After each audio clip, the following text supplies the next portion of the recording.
Nos encontramos en el exconvento de San Miguel Huejotzingo. Es uno de los conventos que está cumpliendo 500 años, porque fue de los 4 primeros sitios que en 1524 aquella misión de los 12 eligió como los lugares para asentar sus conventos: la Ciudad de México, Texcoco, Tlaxcala y Huejotzingo. ¿Por qué Huejotzingo?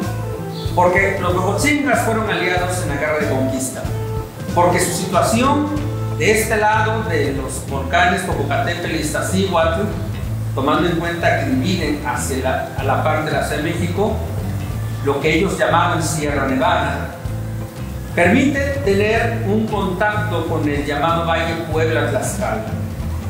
¿Por qué Huejotzingo? Por la fertilidad de sus tierras que permitían tener mantenido al convento, poder proveerlo de lo necesario, no solamente para los frailes, sino para la población que iba a ser cristianizada.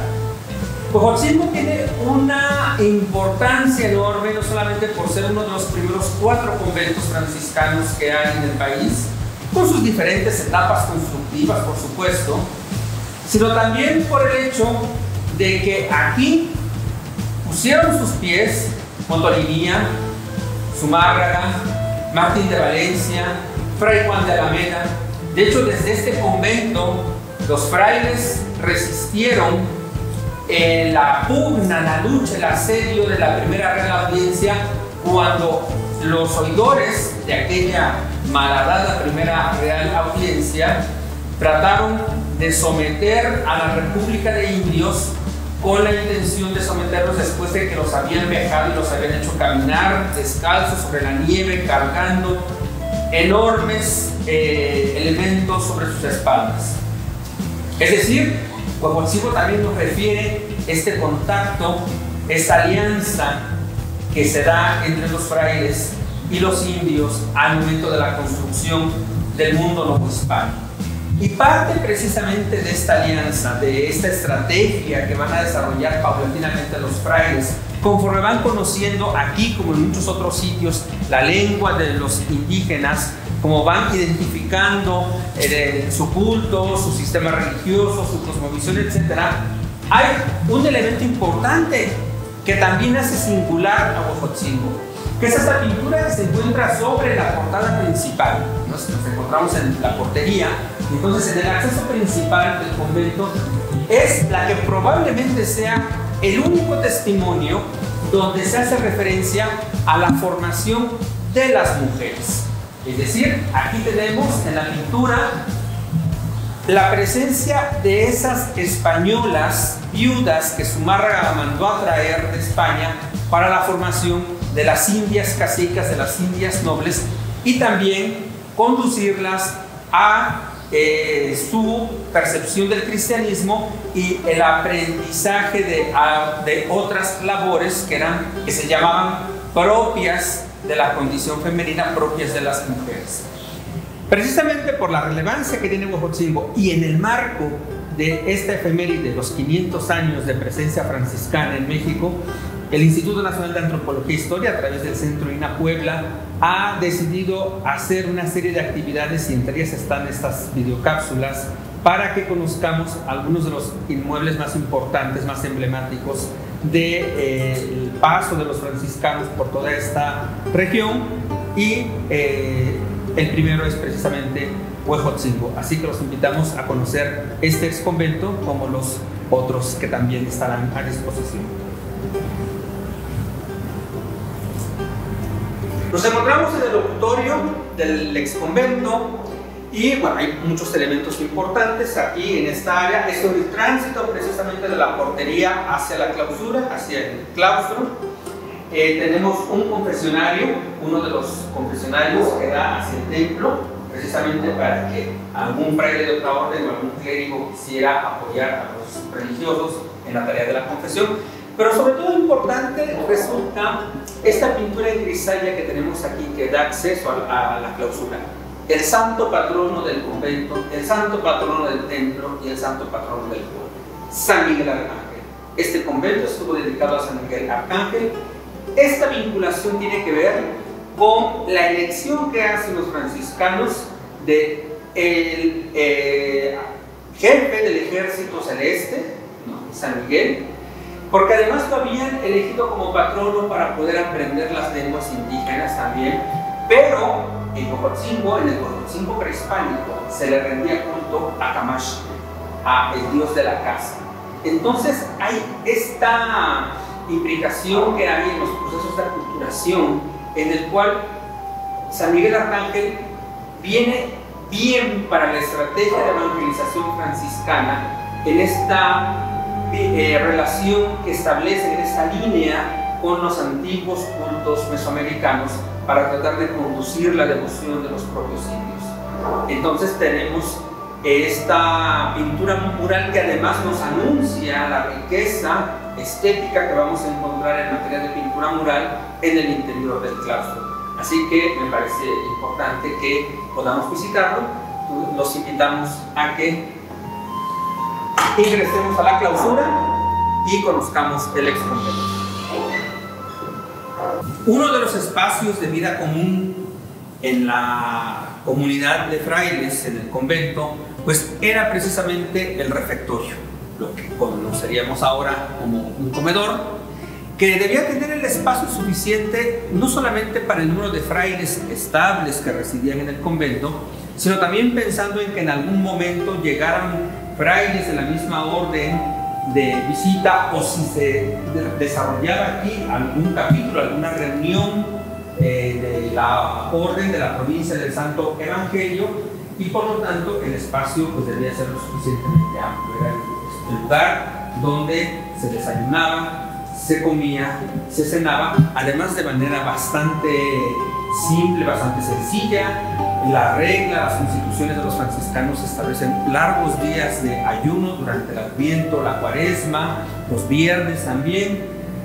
El acceso al refectorio se hacía por esta puerta que lo mismo nos conduce al refectorio, que también nos conduce hacia la escalera que sube hacia el claustro alto. Por lo tanto, abrimos la puerta y tenemos el claustro bajo con su arcada, su fuente, y si nosotros giramos hacia la izquierda, entonces podemos subir las escaleras para dirigirnos a claustro alto.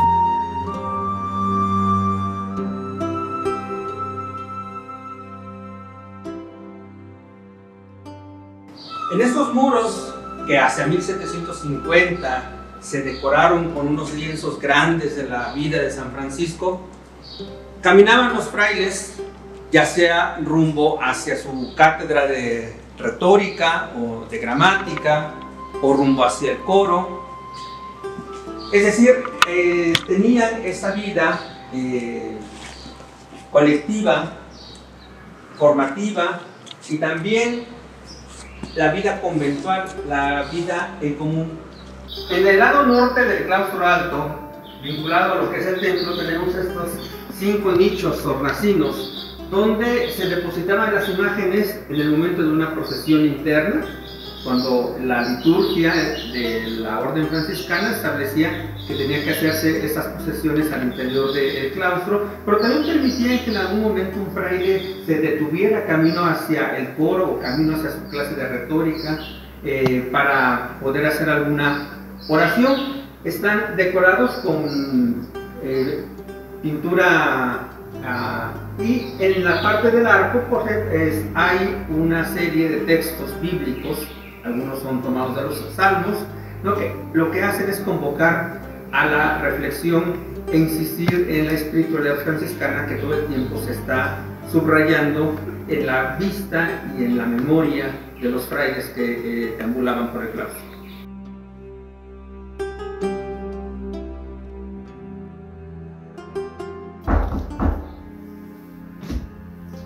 Paz y bien, el saludo propio de la orden franciscana que nos da acceso a una de las celdas de este convento de Cocotzingo. Y esto nos permite adentrarnos a un momento de la vida de los frailes y conocer los enseres mínimos en las celdas que conforman ese convento.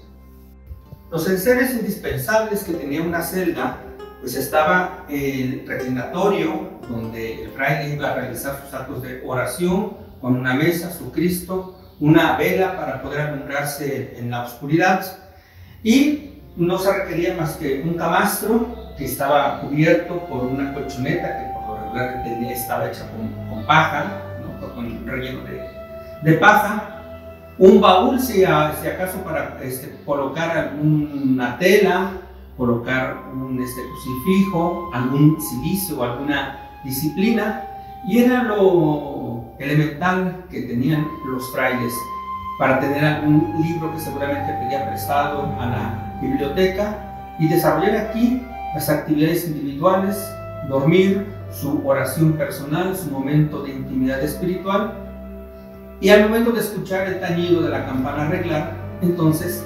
integrarse a las actividades en el refectorio, en la sala de profundis, en la sala capitular, o dirigirse hacia el coro. La sala de profundis es otro de los espacios de vida común en los cuales los frailes se reunían en algunos momentos importantes del ciclo litúrgico, por ejemplo durante la Cuaresma, durante el Adviento, cuando se marcaba el rezo de los salmos penitenciales, que de hecho de ahí viene el nombre de sala de profundis. Uno de los 7 salmos penitenciales inicia con las palabras de profundi clamavis a te Domino, si desde lo profundo de mi alma clamo a ti, Señor. Y también otra serie de momentos de reflexión, de disciplina inclusive por parte de los frailes, velar a los religiosos que habían fallecido. Por eso la decoración en pintura mural que tenemos en este caso en la sala de profundis del convento de Ocosingo de Puebla subraya enormemente la identidad del franciscanismo y además la identidad del franciscanismo en este convento y en esta región. No podía ser de otra forma. La primera pintura que aparece está dedicada a San Francisco, el fundador de la orden. Al fondo algunas escenas de su vida. Después vienen 2 personajes importantes del mundo franciscano, San Buenaventura y San Antonio de Padua. Después 2 personajes importantes de la rama femenina, Santa Clara de Asís entre ellos. Y luego también al frente tenemos 2 pilares de la iglesia, San Pablo, que es el que tiene la espada, y San Pedro, que bueno, ya no se ve, lamentablemente esa parte de la pintura se ha perdido. Y luego hacia la entrada encontramos el lavatorio, que tenía un sentido más bien de purificación, es decir, esta sala tiene una profunda simbólica sobre la espiritualidad, sobre la reflexión, sobre el despojarse de los intereses terrenos, las apetencias terrenas, y por lo tanto se purificaban. Y además del servicio, por eso es que este lavatorio nos recuerda el servicio que Jesús le enseñó a sus apóstoles. A los 12 apóstoles, pues, está la escena en la que Jesús le lava los pies. Y siguiendo esa línea, se encuentra sobre la puerta de la sala de profundis la escena más conocida y la más antigua que hay de aquella misión de 12 franciscanos que hace 500 años vinieron para evangelizar la Nueva España, para difundir el cristianismo. Encabezada por Fray Martín de Valencia, es una representación idealizada que se pintó en grisalla y que sin duda es la imagen más conocida y que nos viene a recordar precisamente que todas estas actividades y todo este conocimiento sobre los conventos, sobre el quehacer de los franciscanos, pues está alrededor de la conmemoración de esta importante efeméride, mayo de 1524, cuando llegan los franciscanos a Nueva España.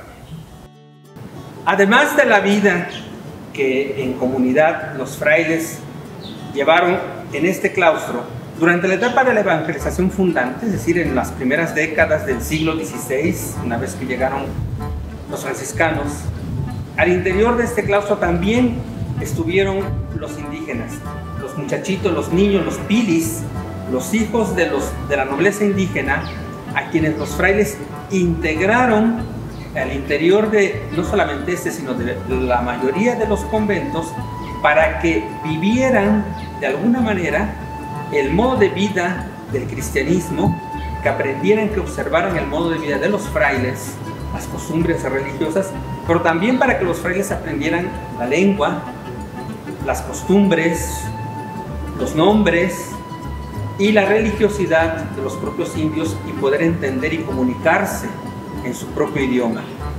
Simultáneamente, los niños aprendieron español, latín, a contar, a cantar.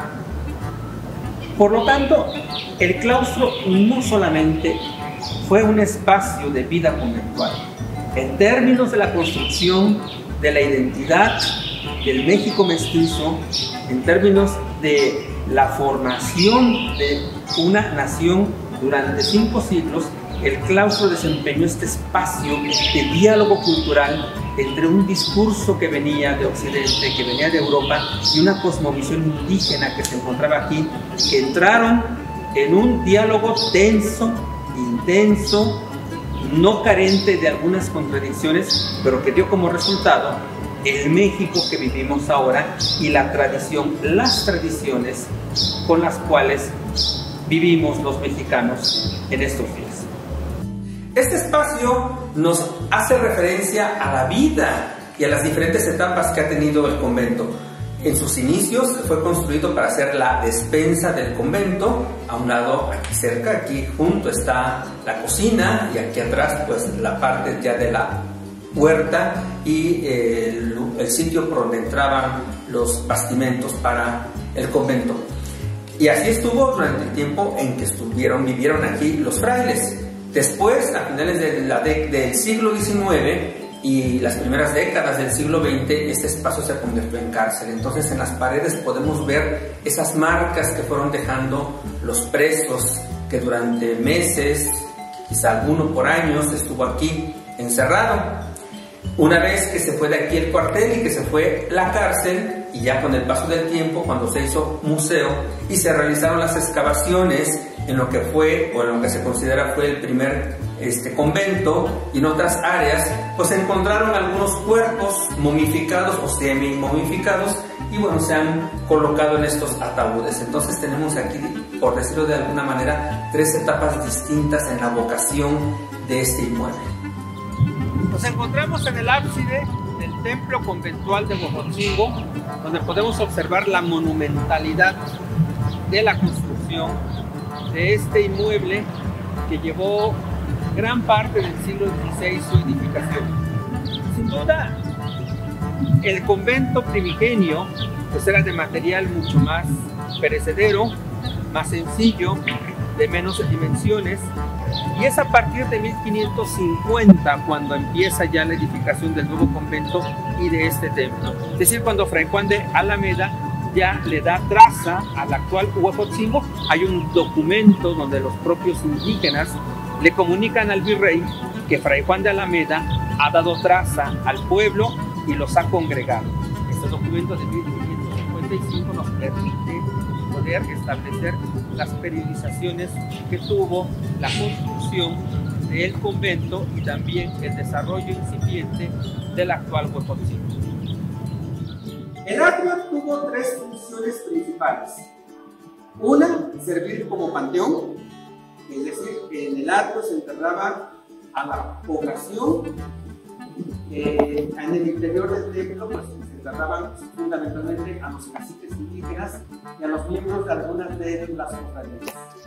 La segunda función importante del atrio es que fue un espacio procesional, un espacio para el culto, de tal manera que las procesiones salían del templo y llevaban las imágenes o el Santísimo Sacramento, dependiendo de la fiesta que se tratara, y los colocaban en las capillas posas, es decir, se hacía una estación donde se colocaba la imagen, se daba una prédica, un breve mensaje, o sea, se hacía una lectura, que es la función principal de las capillas posas. Y un tercer papel que tuvo el atrio también fue el área de catequesis. Cuando se estaba evangelizando, mientras que los hijos de la nobleza indígena se les condujo al interior del convento para que aprendieran la doctrina, español y latín, a contar y a cantar, en el atrio se les daba el catecismo a los macehuales, es decir, a los hijos, niños y adultos que formaban parte del común de la población. Como testimonio de todo esto, nos quedan precisamente las capillas posas.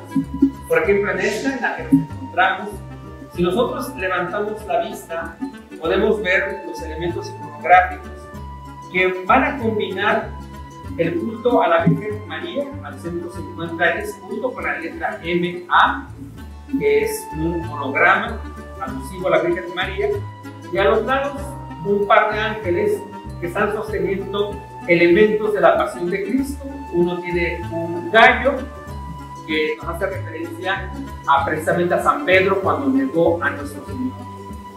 Y así, si recorremos las diferentes capillas posas, podemos encontrar distintos elementos mariológicos y cristológicos. La mayoría de los conventos tuvo sus capillas posas, algunas sobreviven completas, en otras solamente quedan una o dos, otros los han perdido.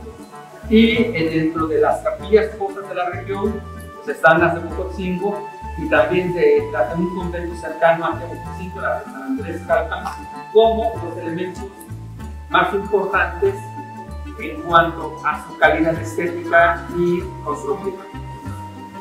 Cada una de las capillas posas tenía una decoración en su interior, hecha fundamentalmente a partir de pintura. Tenemos pintura Saya todavía y algunos retoques que se hicieron con el paso de los años.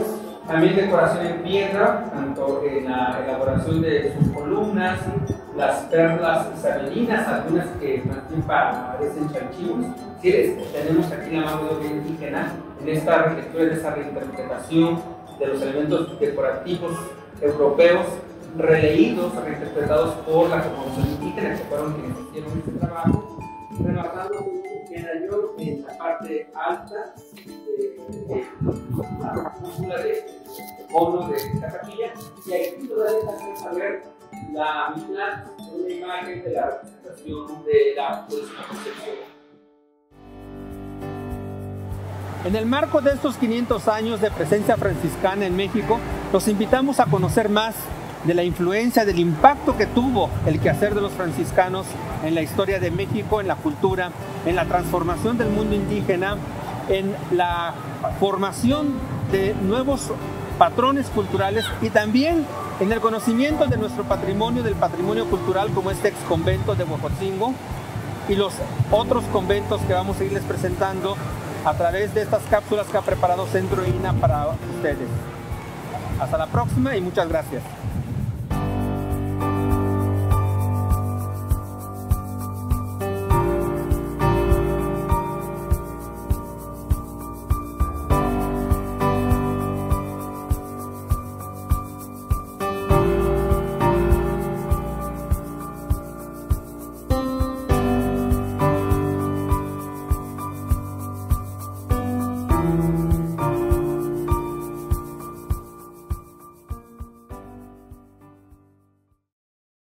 Gobierno de México. Segundo piso de la Cuarta Transformación.